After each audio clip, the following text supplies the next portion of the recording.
Good afternoon, everybody. Welcome to At the Book here on bet.NOLA.com. Zach Ewing along with Devin Jackson and Jim Derry. We are here on the eve of mobile sports betting launch in Louisiana. It is coming tomorrow, and that means today is the last day you can sign up for our NOLA.com special with Caesar Sportsbook, a $300 bonus just for signing up, and up to a $3,000 deposit match. Tomorrow, that offer goes down. The app goes live at 9 a.m., and the offer will go down at that point. So if you want to get in on this offer, this is your last chance. NOLA.com/Caesars is the way to do that. And sign up for the app, put the money in. Anything you put in before 9 a.m. will be matched up to $3,000. So just want to get that out of the way. Of course, it's a big day. We'll be mentioning a lot about that today and also about the AFC and NFC championship games coming up on Sunday. And to that end, I want to jump right in. Adam Chernoff from Covers.com, kind enough to join us today, and he is here joining us from Canada. And I have to start, Adam, I have to let you know I consider it an act of international aggression that the Canadians scheduled the World Cup qualifier for 2 p.m. Sunday. I don't understand that, but we have nukes, man. Was it on us, or was it a mutual agreement to play it then? I thought it was a host country thing, but maybe I'm wrong about that. Hey, we're not happy about it too, because there's obviously much more important things to watch, but that's a very close second on a day like Sunday. So it's unfortunate, but we might have to get 2 screens going. Yeah, it's going to have to be a double screen experience, I think. The good news is it looks like we're both going to be in Qatar in November. So enough soccer talk. We'll talk about football now. AFC Championship game is first. It's been fascinating. In fact, I want to start actually by saying you should follow Adam at Adam Chernoff on Twitter. That's CHERNOFF, and follow the Covers Daily podcast, The Simple Handicap. He does a terrific job, and I thought this morning was completely fascinating with the college basketball lines. Explain what y'all are doing with that, just so people know. So we are working together with Right Angle Sports, which is a well-known betting syndicate. They've been around for about 25 years. Are some of the most influential bettors in the entire country. And they specialize in college basketball and they're scattered all out throughout the US, and they all work together. The problem is when they bet on a game, as soon as they click bet, they're moving a line anywhere from 1 to 3 points. And so we wanted to do something with them in terms of giving out their bets on a show in some sort of context.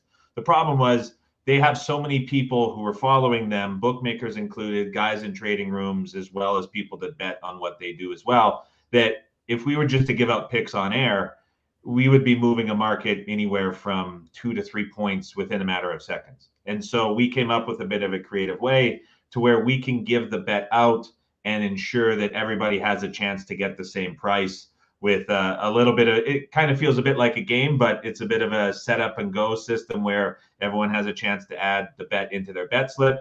It's either a bet or a cancel. And I think this morning, most people got on the same side of each of the numbers at the same price. So it's fun. But when you're working with people like that have as much influence in the betting market as they do, you have to get a little bit creative. So we went pretty well, and we got some good feedback from it. And we're going to continue through into the first week of March Madness. I thought it was a lot of fun, even though we can't bet yet here until tomorrow. But Saturday morning, 9:30 a.m. Saturday, is that 9:30 Central? Is that the time you'll do it again? Yeah, we'll be on every it's 10:30 Eastern, so 9:30 a.m. Central. Yep, we'll do that every Thursday and Saturday throughout the rest of the season. So if you're looking to bet some of that Caesar's bonus cash, I mean, there are worse ways to do it probably than good place to start at Right Angle. So we'll talk a little football first. We'll give Caitlin a shout out. Hey, Caitlin. And, you know, we've been listening to you all week long. Obviously, some big games that have been handicapped from every which angle this weekend. Let's start with Kansas City and Cincinnati. And the Bengals have become everybody's second favorite team down here because of Joe Burrow and Jamar Chase and the LSU connection. What is your strongest play on this game? So I bet the over at a little bit of a better number. I'd still take it right now. This is a matchup to where we're seeing the same total that last week closed with the Bills, but the Bengals, a much worse defense when it comes to defending the Chiefs. The Bills were sort of built to it. Cincinnati, they struggle with 2 things specifically. It's passes to running backs out of the backfield, and it's defending tight ends and passes over the middle. They're the worst defense in the NFL at doing both of those things. And if we think about how Kansas City has been able to move the ball, especially in the second half of the season as their offense has evolved, it's targeting the middle of the field and it's throwing underneath to slot receivers and to running backs. And so when you look at this matchup from a Chiefs offense versus Bengals defensive perspective, tough to find one better for the Kansas City Chiefs offense. And we saw them put up 31 points on this Bengals defense just a few weeks ago in a game that was sort of limited with possessions in the second half. And on the other side, although the Bengals were aided with some referee help and they were aided with a couple of big catches, this is a Chiefs secondary that I still think is going to be pressed a little bit by Burrow, by Chase, by that Bengals offense, where Cincinnati can do their part of holding up the total. So feel pretty good about this over. I think we see a ton of points in a very exciting back and forth game. Adam, I have Jim Derry here. I have a question. I know bettors usually use the professional bettors anyway. They use their points ratings and how much better a team is via points, and they don't put a lot of gut into it. They strictly go by numbers. And that being said, do you feel like Kansas City is in a spot here where they could be a little flat? I get it that it's the AFC Championship game, and it's hard to come into a spot to be flat in such a big game. But as much energy as they expelled Cincinnati coming in with an extra day's rest, which I think is important, and they actually have been home quite a bit, so they should be fairly rested. Does that worry you? Does that concern you at all? I think in any other week but this specific one, to an extent, certainly. And like you mentioned, there's the extra day rest, and it wasn't like that game was easy by any stretch for the Chiefs coming down to the last second and then in overtime. And that was the late game on Sunday. The Bengals got out early on Saturday. So that all plays into it. I think the big thing that Burrow specifically and this young Bengals team gets a little bit of a pass on because of how he handles himself in the media and how we sort of perceive him as bettors and fans is the fact that young quarterbacks have really struggled historically in their first year within the playoffs. And he's kind of got by along with the Bengals of drawing two pretty favorable and easy opponents in the Titans and the Raiders in rounds 1 and 2. And so although the Bengals have got by, it certainly hasn't been on the arm of Joe Burrow like they did it many times during the regular season. And so while this is a rematch, it's the AFC Conference Championship, all of these things, I think, sort of help Kansas City from avoiding that potential letdown, like you mentioned. And I actually think it's on the other side where it's the Bengals and this young offense that kind of go in with all the pressure on them in terms of trying to keep pace with this Chiefs offense. It's fascinating stuff either way. Let's move on to the NFC game on Sunday evening. Rams, 49ers, another rematch. It's a third meeting. And as we all know, the storyline here, the 49ers have owned the Rams. I thought it was interesting, though. You had a podcast earlier this week where you sort of gave some specific strategic reasons for why that is. Yeah, one of the better breakdowns I've heard was from a guest of mine, Eric Eager, who works with Pro Football Focus. He's a data scientist over there, and they have more numbers about football games than anything. But when we watch the 49ers, you see a lot of things going on at the line of scrimmage. It's kind of the MO of Kyle Shanahan, if you will. There's guys in motion. They're switching positions. They've got a bunch of fullbacks, juice check that they move around. Bottom line is pre-snap, no team uses offensive motion in the NFL more than the San Francisco 49ers. And I was trying to figure out what was going on. Like, why is Shanahan dominating McVay in this Rams team? Like, what's the story here? And it's interesting that it was pointed out that the Rams as a defense disguise their coverage pre-snap to post-snap. So in other words, they're in motion on defense more than any other team in the NFL. And when you put those two things together, what the 49ers offense forces the Rams defense into doing is staying static pre and post-snap for just that extra second or two. It really takes away their advantage that they have defensively in coverage that they use to be one of the more effective units in the NFL. And so from just a matchup perspective, it really benefits San Francisco. But another thing that works out here is the Rams because they're very weak at linebacker, they use the least amount of defenders inside the box of any team per snap in the NFL. And so when you think about, again, how San Francisco likes to work their offense, it's that very effective and sort of modern and different running game that's really, really effective. So it's not only what the 49ers do pre-snap, but also how they like to call plays. It's just a bad matchup for this Rams defense. And so we're hearing on media how dominant the 49ers with Shanahan have been, McVay, but we haven't really been hearing why, and that's a lot to it. It's just the way that the 49ers run their offense just works really well against how the Rams are built. So this is round 3, obviously. Niners won the first 2, and we're getting essentially the same price we saw just a couple of weeks ago. I think for me, it's really tough to justify this being more than the field goal, so I really like the points here with San Francisco. One more thing before we let you go. A couple more things, actually, and one is absolutely the Saints head coach position and their quarterback position, both after being the most stable in the NFL outside of maybe Pittsburgh and New England over the last 15 years. They're both open now at the same time. What do you look for if you're the Saints? Are you looking for as much stability as possible at Dennis Allen? Do you go outside the box? Do you bring in somebody who can bring in his own quarterback? What's your take on that? The only concern really with Dennis Allen is not a lot of teams have shown a positive trajectory after hiring and inputting a defensive coach into the head coaching role.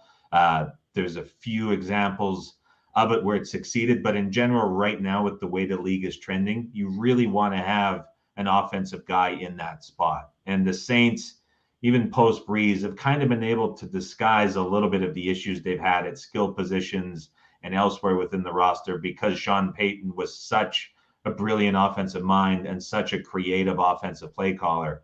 My concern with Allen, although he is obviously well respected within the organization, is that it's going to be very hard to find that complementary piece from an offensive coordinator perspective.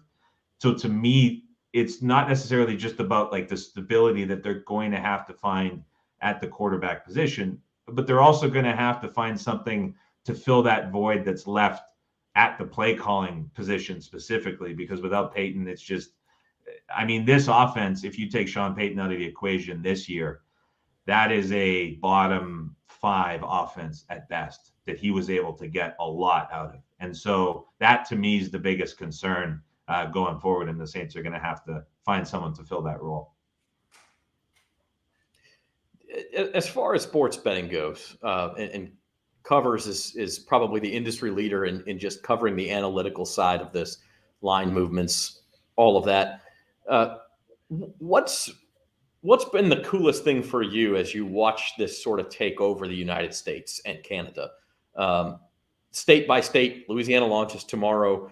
What has the experience been like for you, and what should we expect when mobile betting goes live tomorrow morning?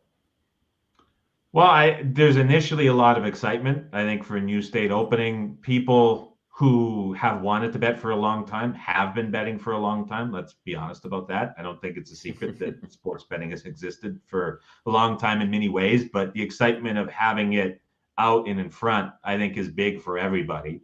And so there's certainly a lot of fun that comes with that, a lot of opportunity through promotions for new bettors to take advantage of, not just from an advertising perspective, but a lot of these things that are going to be thrown at bettors are very, very advantageous. It's not just something that's being dangled in front of you. It's basically a handout to get your business. And so it's a rare opportunities for bettors who are new or maybe looking to build a little bit of a bankroll or sort of have fun with it to actually really take advantage of some good promos. So that's certainly something that should be exciting for all players. But then I think just for all of us that are fans of football, fans of basketball, that have always had to sort of talk about this behind the scenes, just to have it like open and be able to talk about it like we're doing right now, to me is the big thing. Like that's makes it so easy to have these conversations, and we're seeing a lot of innovation come from it. So it's exciting for players because there's new opportunities, new places to play, but I think it's equally exciting for us and myself as these more states open up to get to do shows like this with guys like yourself and be able to talk about it in the open. So it's only going to get more and more, and it's going to be exciting for you guys tomorrow in Louisiana when it opens up and everyone's ready to go. Yeah, it's been incredible. And Devin is there at Harrah's, and I think he had a question as well. Yeah, I had a question kind of about the NFL this year. Were there any bets that you placed like preseason that you're still kind of hanging on to in terms of, maybe Super Bowl, a team picking to win the Super Bowl or anything like that? A lot more that I regret not making than I still have pending. I'm not a huge guy when it comes to futures preseason, just because the way I bet tends to be more beneficial for me to go week to week rather than holding out. But do have a little bit of interest in the 49ers. And something I will say that sort of rooting for the people who are fans of Burrow and Chase may be interested in, to me, the ideal matchup within the Super Bowl, not just because I have some interest in San Francisco, but just from like what we'll get next week. If the 49ers end up playing the Bengals, there's some look ahead prices that sportsbooks are posting to where the 49ers are going to be less than a field goal favorite against Cincinnati. And to me, if that matchup happens to come to fruition and we get 2 upsets on Sunday, the 49ers for me against the Bengals in the Super Bowl would be just more than welcome, because it would be one of the biggest Super Bowl bets that I would ever make, just because of how advantageous that matchup on the field is for San Francisco. So I don't know if we'll get it.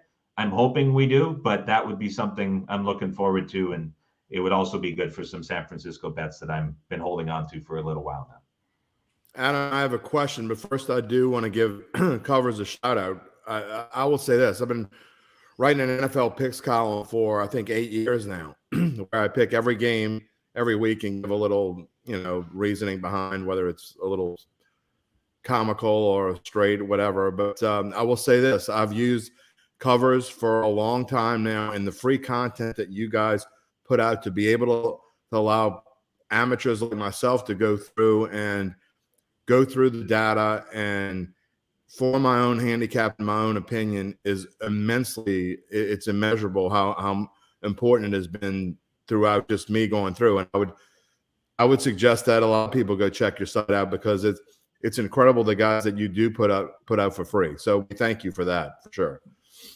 Appreciate that very much. My question, Jim, we actually pay you now. You don't have to call yourself an amateur anymore. We actually, yeah, I guess I'm a semi-professional. Yeah. You wouldn't know it by my bankroll. No, I'm just kidding. Speaking of that, my question is related to futures, and it's kind of a personal question, but I think it goes for maybe some other people out there. I don't know whether you call it good picking or just sheer luck. Okay, but preseason, I put a big future down on the Rams to win the Super Bowl. A lot of people thought the Rams would. I thought it was a decent price. 13-1 was a decent price, so I bet on them. And I usually just pick 1 or 2 before the season starts. That was my one. And then in October, I like to pick a few more. And so I got Bengals at 150-1, just $10. I wish I would have put a few more bucks on it, but I also picked the Niners to win the NFC Championship. And, you got everything. Right. So I lost the Bills last week. Other it would have been a Final Four clean sweep, and I wouldn't have cared what happened this week, to be honest. But I guess my question is, with those 3 picks and fairly decent payouts, do professional bettors consider? I know a lot of times they don't consider hedging. They just let it roll and let the chips fall where they may. But how do you view hedging, and what kind of hedge would you think of in a situation to either play Kansas City and take the plus 130 in some sort of way, or maybe some sort of exacta thing? So in general, hedging, as you said, like mathematically is a bad idea, because for the most part, the first bet that was made is most often a bad bet to begin with, that has got to a point that it's obviously not completed because you're thinking about hedging, and adding on another bet to go against it would just, in most cases, be adding a bad bet on top of a bad bet and reducing the expected value that comes from each. But we'll leave that on the side. But like the fundamental thing that you have to ask is, there's basically 2 questions. The first one is, did anything from the bet that was made drastically change? So like, for example, if you have the Cincinnati Bengals that ticket that you're holding on to. If a situation came about where like Joe Burrow was injured or Jamar Chase was injured, right, and the team changed drastically, that really impacts the bet that you initially made. In the case that you're sitting with right now, I don't think any of that applies to either of the three. So you kind of just have these 3 tickets and you're in a really good spot. So then the second question you have to ask when it comes to hedging is, would any of the potential wins from these bets be life-changing money to me or yourself or anyone who's in the hedging spot? Because there's maybe a chance that you bet too much initially, or the potential return just because of how things are for you personally. Like, you want to secure some of that potential return, and you don't necessarily care about riding it out. So I don't know if that's necessarily the case for you, but hearing that you have an NFC team that you're either going to win the bet because you have San Francisco to win the NFC, or you're going to have the Rams in the Super Bowl, that's a pretty advantageous position to be in, where you don't really have to do anything until next week. So if I'm in your position, I can answer probably the first one. I can't answer the second, but I would say that you probably don't have to make a decision until the Super Bowl, because you're going to either win the San Francisco bet or you're going to have a team in there, and you've got the chance to have both teams potentially. So you're in a really good spot. A lot of bettors would envy, but it really comes down each time with a hedge to that personal question of being like, do I need to secure any of this money? And that's really all it comes down to most of the time.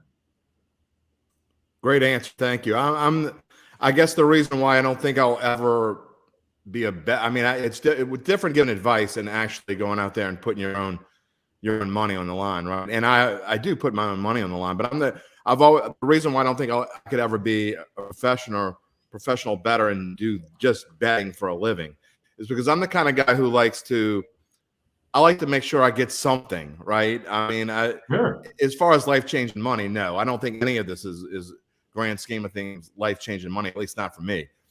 But I'm trying to look at I like to write everything down and look and say, okay, this is what I'll guarantee that you win something. I guess almost out of, hey, I made these really good bets, which may not have been great bets at the time, but they turned out to be.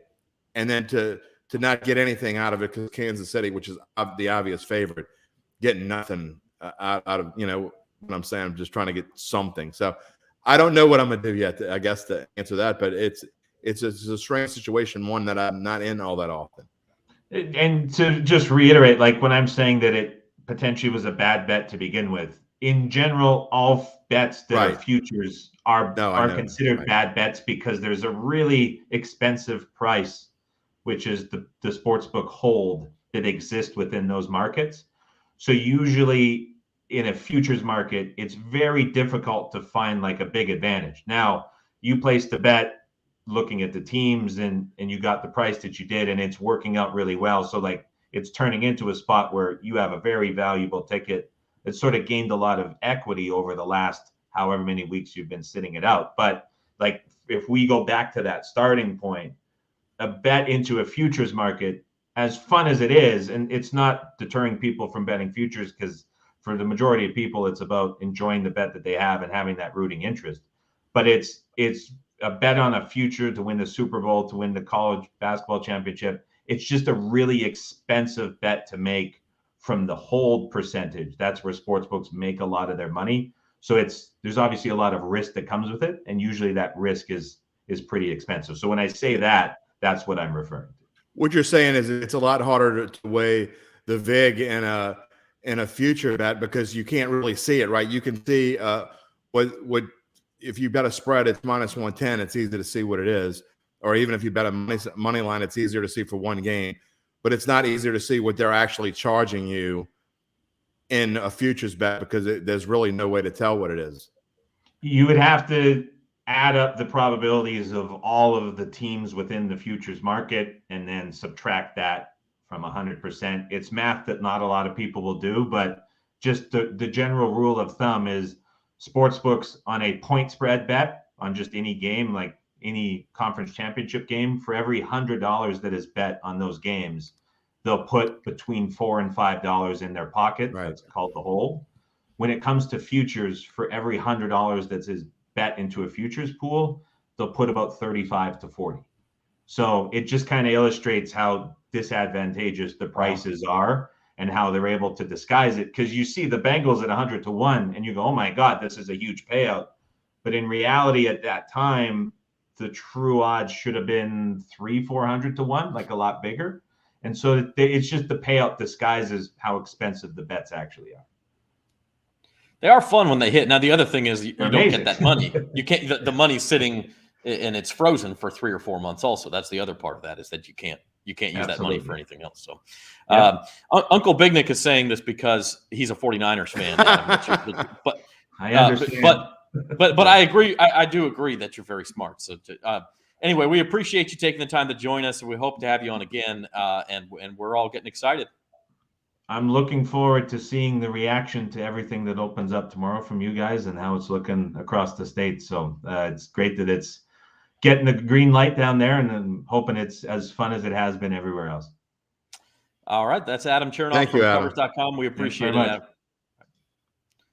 Adam. That was great. And by the way, we're going from Adam to James Carville, which is about, you're getting your cold-hearted statistical analysis from Canada, and then you're going to the Raging Cajun, who doesn't give a care what he says or how, Hey, the Cajuns, a lot of Cajuns in Canada, so that's a little different. I should have mentioned to him we're going from Chernoff to Carville, so that's fantastic. But let's take a minute before we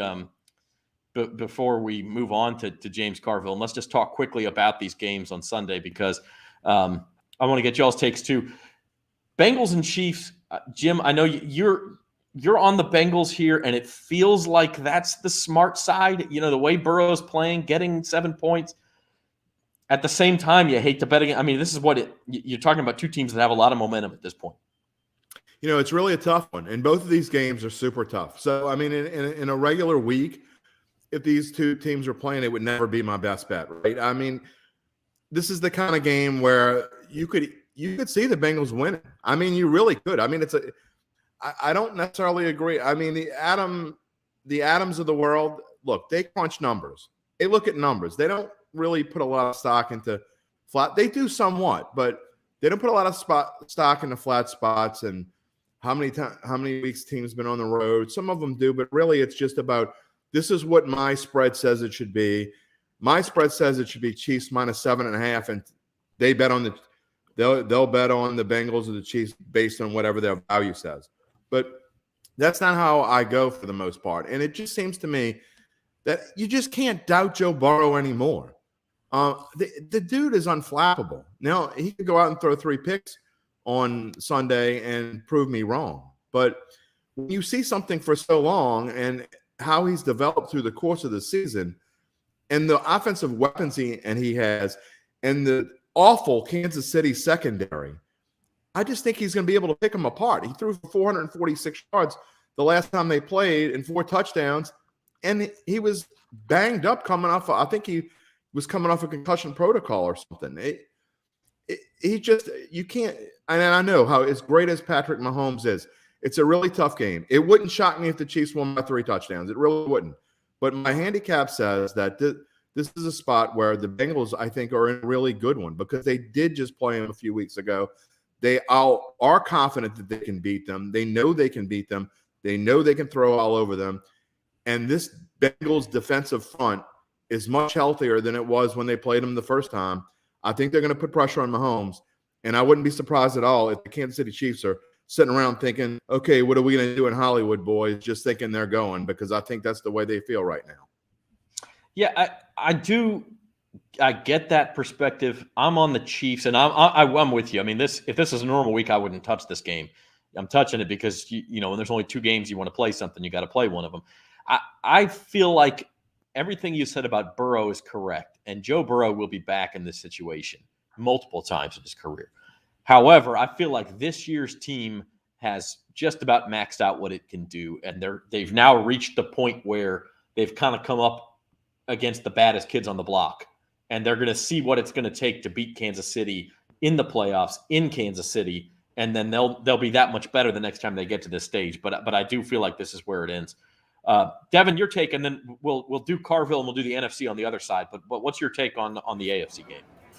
Yeah, so to me, this Bengals team kind of reminds me of the early Andrew Luck teams where, he comes in, he kind of brings back the franchise to prominence, brings them back to the playoffs, gets playoff wins that they haven't had in quite a while.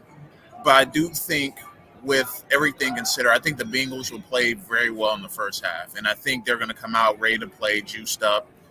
They may have some nerves in their first AFC championship, but they're not scared of Kansas City. But I do think this team has overachieved far beyond what they've done all season long.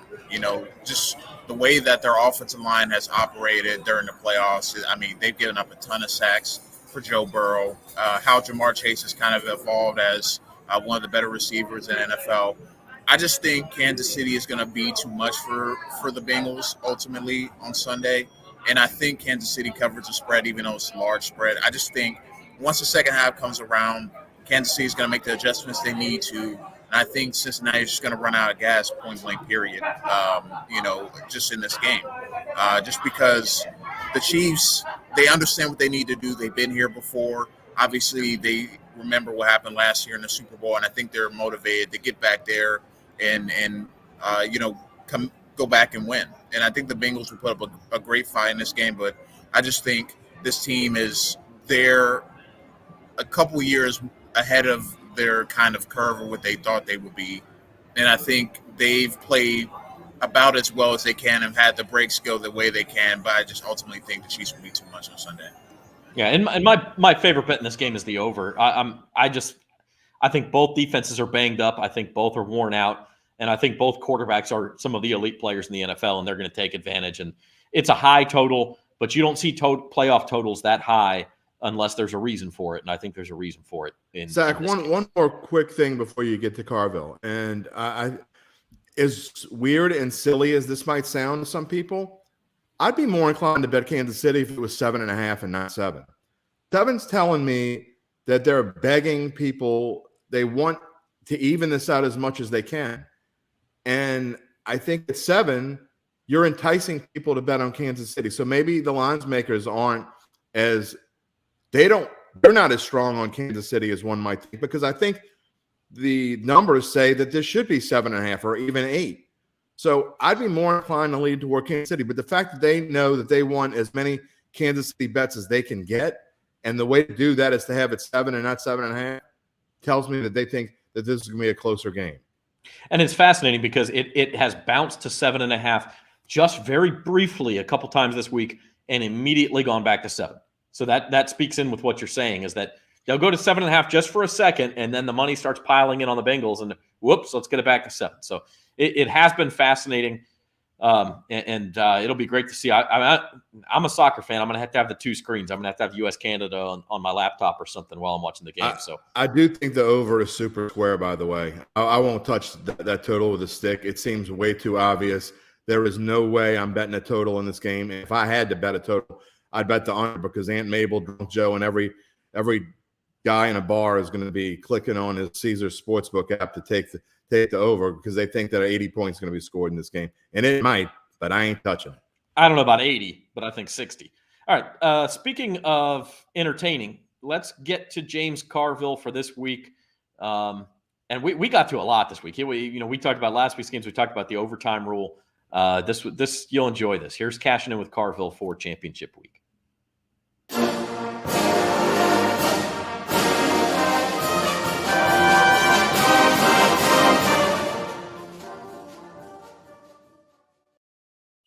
Welcome to Cashing In with Carville Championship Week edition. Zach Ewing here with James Carville. It is another lovely Thursday.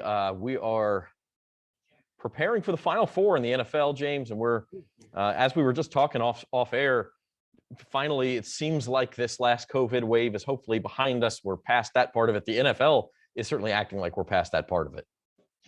Yeah, I think, it's when it's done with us, not when we're done with it. But I think a lot of people are done with it. And these numbers do look a little promising. I hope we're back to normal here before long. Yeah, absolutely. And speaking of back to normal. It sure seems like the NFL is just back to its media dominating self. I mean, everybody was watching those games last weekend. You've watched football for a long time. Where does last weekend rank for you as far as just having 4 games all come down to the final play and the excitement level? Number one, I can't remember so many good games. You know, it was great. I mean, every one of those games was, you know, thrilling. I hated that Buffalo loss, but yeah, that was a tough one. That was the overtime rules. I mean, a lot of people say something's got to be done. You at least have to give both teams a shot. What's your take on overtime? We went to the Super Bowl. We beat Minnesota in the Dome, and it was a field goal. If you won the toss and you kicked the field goal, you won the game. All right, so they moved it to a touchdown. I love the college, the way they do it. You put it on the 25 and you go from there. But you know, it's maybe you'd add, but I think the owners, I think they're a little leery about having people on the playing field for too long. It might result in injuries or anything. I don't know, but that's the rule. That's the rule. Everybody knows it. The Chiefs lost by it a few years ago to New England, and they won by it this weekend. So that's how it goes. Yeah, we went to the Super Bowl on a field goal in overtime. That's right. Yeah, and actually, to painful memory, since they implemented the touchdown rule, the only playoff team to lose after winning the overtime coin toss was the Saints in the no-call game. Breeze threw an interception. Rams went down, kicked a field goal. The worst sports thing I've ever seen in my life. I still can't believe they didn't. It still hurts. It still hurts. Always will. I was going out of the suite and Mickey Loomis was walking down. He thought he'd lost his whole family in a car accident or something. He looked so. Oh my goodness. Yeah. No, it's tough. And speaking of which, before we get to the picks, James, speaking of Mickey Loomis, he's got a big job to do now. Sean Payton, you've talked about him all season, how much you respect him and the job that he's done in New Orleans. He changed around the franchise and in some ways changed around the city. God, did he? I mean, I bet you we're like second or third in wins in the last 16 years. I mean, I think it's fourth, but yeah, right there. Yeah. It's high. And, you know, I spent a lot of money on tickets, and you're not going to win every year, but boy, you want to be relevant. All right. And we're a relevant football team. Well, literally every year that Sean Payton's there. And that's what you ask for. And, you know, I remember the 2019 baseball season. I had a national season ticket holder. I mean, that was great. Now they're not even relevant anymore. You know, LSU football, always relevant. Pelicans basketball, not so much. That's what you want. When you look for the next coach, Dennis Allen is in-house. He's had head coaching experience. He's the logical choice. But you also have a Brian Flores out there who's well respected. Eric Bieniemy, who's a New Orleans native, and there's not a lot of black coaches around the league. What direction would you like to see him go? You know, I don't know. I'll be honest with you. I'm just not. You know, I think. You know, of course, Dennis Allen has done wonders with the Saints defense. I mean, if you look at the years he's been here and the years before he got here, it really made a difference. But I looked at it, was in the NOLA.com. They had like a list of 8 potential, and I don't have a favorite, honestly. Somebody who will keep it going, I guess, is the that's the idea. And Payton's job this year was, you know, going 9-8 with everything that they're faced with. There's one that's probably one of the best coaching jobs of his career. I think the guy just burnt out. I mean, that's hard work. I mean, you know, no doubt about it. Yeah, when he's got money in the bank and he's got a, you know, new wife, and maybe he's looking for a new life. I don't know. He's earned it. Yeah, no doubt about that. Well, speaking of Eric Bieniemy and the Chiefs and overtime and everything else, the first game on Sunday is the AFC Championship, 2:00. Chiefs and Bengals. I'm still got my mind on that Bills game from last week. Joe Burrow and the boys, can they complete the Cinderella run all the way to the Super Bowl, the Hollywood story in Hollywood, or will it be the Chiefs who have kind of turned into a dynasty? It's Chiefs -7. What do you like? You're giving Joe Burrow 7 points. I'm going to take the points. However, I have a great fear that the Bengals win and the Rams win. And Aaron Donald and Von Miller might kill Joe Burrow. I'm serious. I mean, he got sacked 9 times. Yeah. If he had an offensive line that was the equivalent of a 270 baseball hitter, they'll tell him what he could do. He's got to have the worst pass protection. I was watching Brady and watching those other quarterbacks out there, and Burrow never has any time, and he's great. But I really kind of I don't want Burrow to play against the Rams. I mean, Aaron Donald, he might be the baddest ass to ever play in the NFL. Ooh, is he? In that game, we'll also pick the total over or under 54.5 points. It's a high total for a playoff game.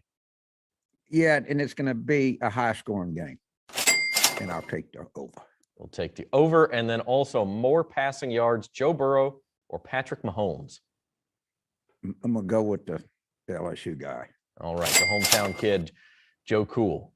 Moving on to the NFC game, I think I know what you'll pick here based on past history, but we'll see. The Rams are hosting the 49ers. They're 3.5-point favorites, but hosting might be a loose term because 49ers are going to have a lot of fans there too.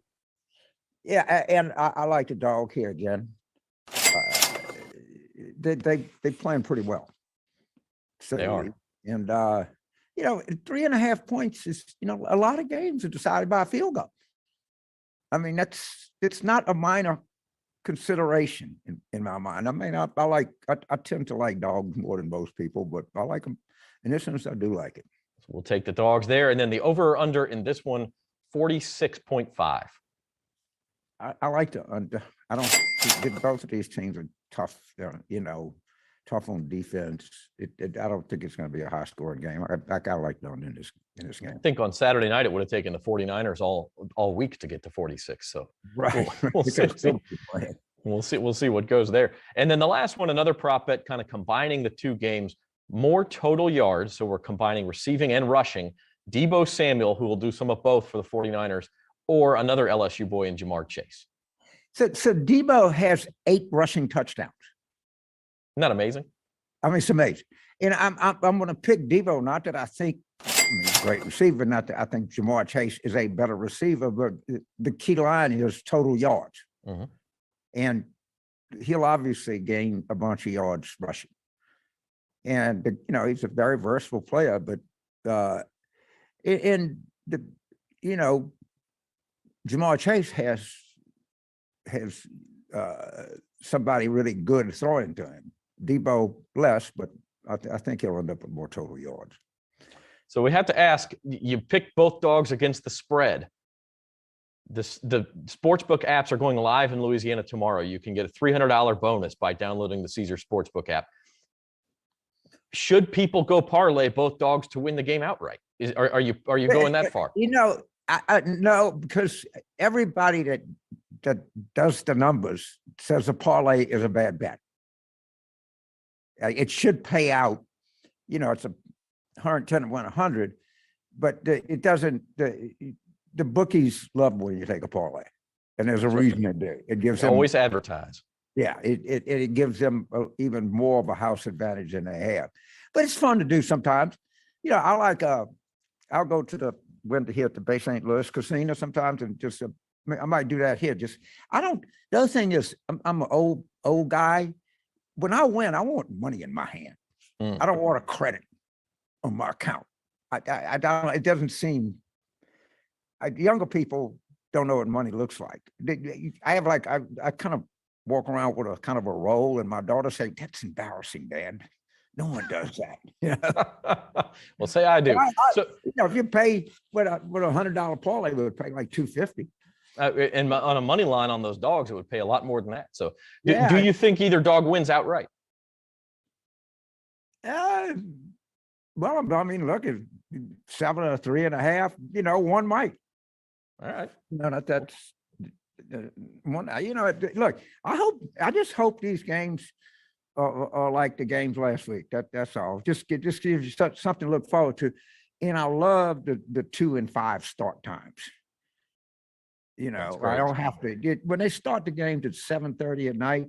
For a guy like me, then I'm up awfully late. Where the 2 and the 5 start, I like those starting times. All right. Noon is too early.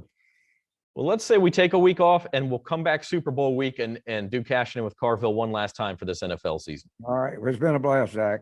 All right. Thank you, The James. basketball game last night was good. Wow. Yeah, came back and got a win. Then much needed win. Got a win. Yeah. Good deal. All right. All right. We'll talk to you next.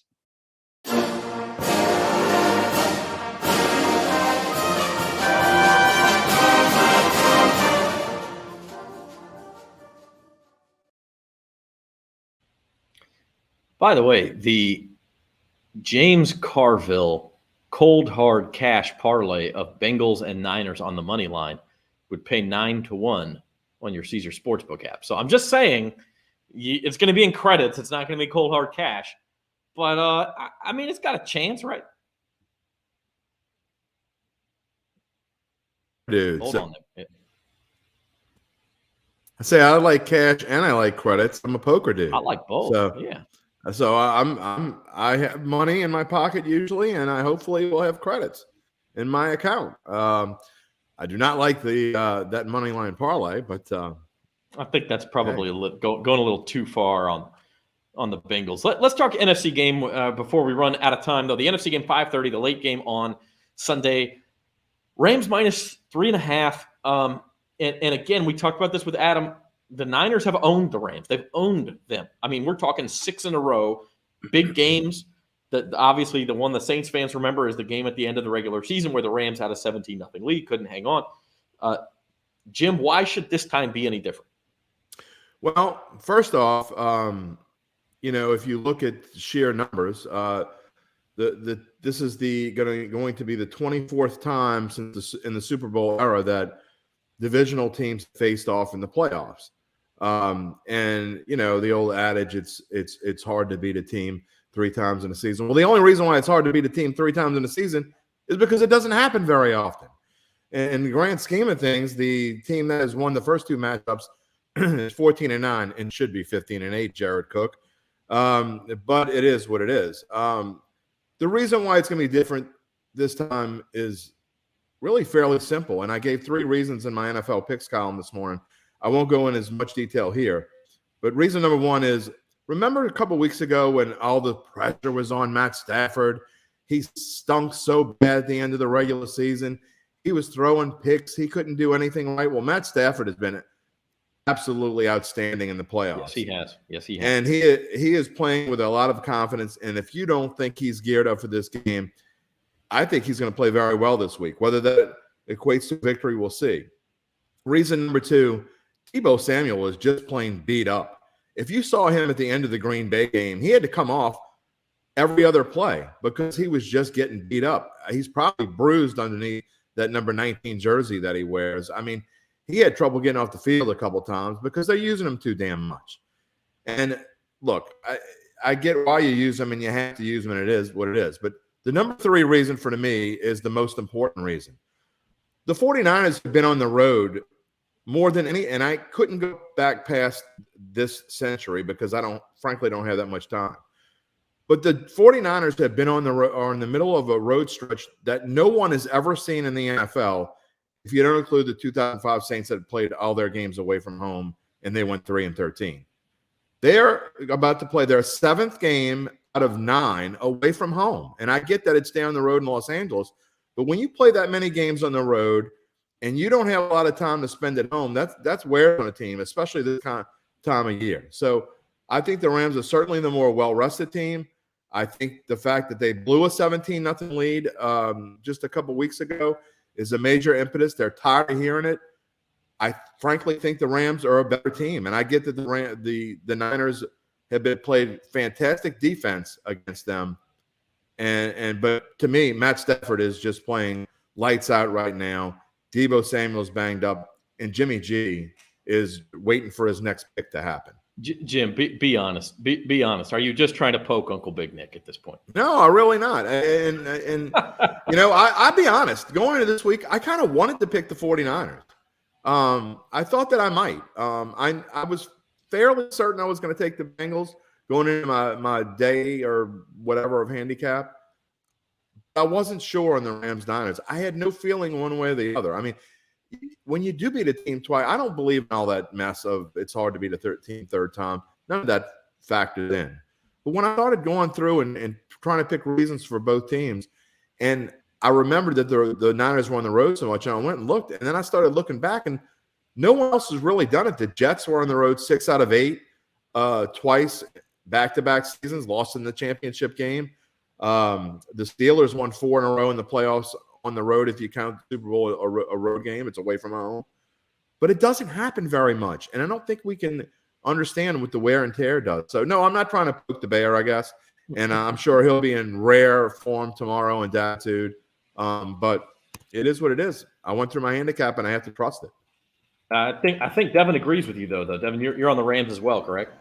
Yeah, I'm on the Rams to win outright and cover the spread, as well as for the over to hit in this game. But I agree with a lot of what Jim said. I think the Rams are just a better football team. And, when I look at, over the last few weeks, how they've kind of matured and how they've taken kind of that next step you want to see in the Super Bowl contender, beating Tampa in Tampa, that's impressive. I know Tampa was pretty beat up. They had injuries. But when you go there and win, I know they blew a big lead in that game as well. But, I mean, if you take away those couple fumbles, they win by multiple scores. But their defense played dominant through the first 3 quarters of that game, and I think you're going to see more of the same with that. The 49ers become pretty one-dimensional in these playoffs, running the ball with Deebo Samuel. The Rams are going to key into that. They know how to kind of defend that at this point in the season. I know they struggled in that Week 18 game, but when you look at everything that's kind of happened this year, they started off really good. They had that middle of the season stretch where they didn't play too well, but then they finished it off so far in these playoffs and they played really well. And I've liked the 49ers throughout the playoffs this year, and liked them to cover the spread last week as well as a couple weeks ago against the Cowboys. But I just think that the Rams are the better team. They're playing much better on both sides of the ball, in my opinion. And I think Matthew Stafford is going to be a difference maker in this one. And we're just looking at our weekend best bets, Devin. You like that actually parlayed with the over. And I like the over in this game as well, though not as much as I do in the Chiefs-Bengals. It's tough to have watched the Niners last week and say, hey, this game's going over. So explain that pick. I see the over because I just think the 49ers are going to have a hard time stopping the Rams. And I think that defense has been taking hit after hit. Odell Beckham is playing at a high level right now, and obviously so is Cooper Kupp. I just don't think the 49ers have enough in the back end to cover everything that the Rams can throw at them. And now you add in Cam Akers, who is now a couple games back from that injury. It was his first game back when they played a couple weeks ago. But I feel like they're a complete team right now. I do think the 49ers are going to be able to score points. But I just don't think when it comes down to the third and fourth quarter, I think the Rams run away with it and put their foot down, and they don't. They definitely won't get conservative in this game. Once they go up by a couple of scores, I think they'll keep the foot on the gas. If Sean McVay stays conservative for another game, he ought to be fired at half, like on the spot, coming off the field. Jim, your best bet: Bengals over the Chiefs. We talked about that, but one more time, it's Joe Cool and the kids. Yeah, and look, I bet against them last week. I didn't. I thought they were in a bad spot, but the spot doesn't matter. They took a 10-point lead and did just enough to hold on, but they keep finding ways. Maybe they're a team of destiny. Maybe they're not. I don't know, but I do think that Carville came up with a great little mention there. Wouldn't it be great for Joe Burrow to go finish his Hollywood story in Hollywood? I mean, I said that. He said Aaron Donald was going to kill him. Okay. I'm sorry. I'm sorry. He said Aaron Donald was going to kill him if they played the Rams. That is not good, man. I don't need the handicap to tell you what I'll be picking if Bengals and Rams are playing each other. The Bengals, if they do somehow pull off the upset, they want to play the 49ers. They do not want to play the Rams. They will get destroyed. But that being said, last point, going back to Uncle Big Nick, who and just to give him a little preview of what's coming tomorrow, he's talking like a fan, and I'm being in dead seriousness. Oh, of course. He's talking like a fan, a road excuse, blah, blah, blah. He wasn't listening. I'm not talking about last week's Rams cross-country trip. I'm talking about what the Niners have had to do for basically 2 months now, and that is go on the road every week but 2. There's a huge difference between going across the country and coming back home. Not only that, the Rams got to go to sunny Florida where it was 60 degrees. The 49ers had to go play in wind chills of 2, and it snowed the whole second half. That also takes a toll on bodies as well. And the physical matchup they had with Dallas on the road before doesn't help either. So I don't think he's listening. I'm not talking about just last week. I'm talking about what they've had to endure. So that is the game to me that is the most interesting. I obviously, maybe it's a little bit of fan in me that's pulling for Joe Burrow and loves the underdog story. But the reason why it's my best bet is because, frankly, none of these games are easy to pick, and they're both games that I would probably lay off if it were the regular season. Well, that is true, and we're out of time, but it's going to be a great Sunday. Bengals-Chiefs, AFC title game at 2 o'clock, Chiefs laying a touchdown, and then the NFC Championship game at 5:30 on Sunday, 49ers and Rams. It's Rams -3.5. A couple of announcements before we go. You can play Beat the Pros, pick all the playoff games, including the 2 on Sunday against Jeff Duncan. Duncan's picks, by the way, for this week. Duncan's picks this week were the Chiefs and the 49ers. He likes a rematch of the Super Bowl from a couple of weeks ago. Oh, we're on opposite sides again. Oh, I know. And go in and pick against Duncan. If you beat him, you can win a trip for 2 to Harrah's, New Orleans. You go to NOLA.com/beatthepros for that one. Also want to remind you one more time, go do it right now. If you don't do it by tomorrow morning, you do not get this bonus. The bonus is going down at 9 a.m. tomorrow morning. That's when the app goes live, 9 a.m. But if you download tonight, you get a $300 bonus and a deposit match up to $3,000. So go to NOLA.com/Caesars to take advantage of that. And then finally, we are having a special live show tomorrow morning at 10 a.m. We'll be back with you. It's the debut of our new show. It's going to replace Odds and Ends on Monday, but we're having a special edition tomorrow. It's called Bayou Bets. And we will have Ken Fuchs, the head of sports for Caesar Sportsbook, on to talk about the launch, to talk about the big weekend. It won't just be me. It'll be Jim and Devin and Spencer as well, all talking about that, talking about our first bets on the app and getting your comments. What did you do when the app was downloaded? So we shall see. We'll see you tomorrow morning at 10 a.m. right here on these same social media channels. For Devin and Jim, I'm Zach Ewing. This has been At the Book, everybody.